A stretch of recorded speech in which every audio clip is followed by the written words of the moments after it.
Hi everyone. This video is going to go over how to write your educational autobiography. So an educational autobiography is a little bit different than a philosophy of education. Your philosophy of education is going to be more formal, and it's really going to demonstrate or articulate your ideas about teaching and learning and how that takes place within the broader concepts of education as well. An educational autobiography is a little bit different. It explores more about your motivations in becoming a teacher. What are some of those experiences that you had in your own classroom setting? What are some of these social, political, economic factors that have affected education and maybe have also affected your ideas about education? So it's definitely more informal, but it's going to get you started about thinking about teaching and learning, and will be a good foundation for informing your philosophy of ed. So I am going to walk you through a little bit about the expectation and what I'm looking for, but then definitely come back and review these instructions again. So the very first part that I want you to do is go through a brainstorming exercise. So I've put this brainstorming exercise here for you, and you will be turning in the brainstorming exercise along with your educational autobiography. So I do want both pieces, your written educational autobiography and your brainstorming. So the brainstorming are these four parts here, creating a column about just brainstorming worst qualities, best qualities, your kind of worst experience, best experience in your own K through 12 or even K through college classrooms. And then looking through kind of what are those characteristics that you most embody, and then what makes you unique to the classroom. And number 4 is based on this document down here. So here's kind of a better articulated document on what you're going to be writing on. So it's going to pull up here. Sorry about that. And this is more brainstorming. So some of it's a little bit similar. It's going to ask you what has occurred in your life with learning and teaching. Were there good things that happened to you in the classroom? Some horrible memories of the classroom time? What are some of these educational events that have really shaped who you want to become as a teacher? And then this is a big component of that. What are the social, cultural, political, and economic events that have shaped our learning? And so what I mean by that is there's always outside factors that influence education. Education does not exist in a vacuum.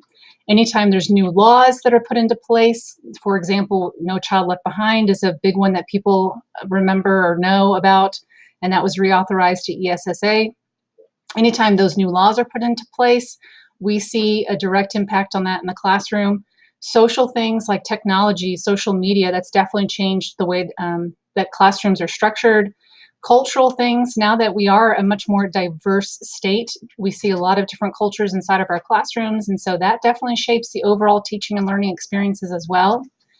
D is really getting into those philosophy of education, so talking about constructivism or essentialism, or existentialism. So that letter D is really about those philosophies of ed that are located in your chapter and other resources here in the module. And then lastly, why have you gone into the teaching profession? And so these are really the main components that you're going to be writing about in your educational autobiography. But first, this is just walking you through brainstorming each one of those pieces. And so that's what this document is intended to do. So if we come back over, these are really what your educational autobiography will be about. So your first paragraph will be talking to me about what are those teaching and learning experiences that you've had that have really shaped who you want to become as a teacher. And then your second paragraph are picking maybe one or two of those social, political, economic, or cultural events that you really feel like has had a profound impact in the classroom and how you see that influencing your teaching. The third paragraph is about those philosophies of education. So again, what one or two philosophies of ed do you really feel like are the best ways of going about teaching and learning? So are you an essentialist to the core, where you really feel like there is a set curriculum that all kids should know, and that you are wanting a very teacher-directed or teacher-centered style of learning where you're giving a lot of the information and then students are giving that information back to you? So that's your third paragraph. And then your fourth paragraph is just, who do you see yourself being as a future educator? Looking at all of these components, some of it might be a little bit repetitive in that fourth paragraph, but that's okay. Just what are some of those characteristics that you see yourself having? What kind of classroom do you want to have? What is it going to look like? And so that's that fourth paragraph. There's some other details down here that I want you to go over and make sure that you review. And then I've also provided a few samples here. And each one is a little bit different because it's supposed to be really unique to you and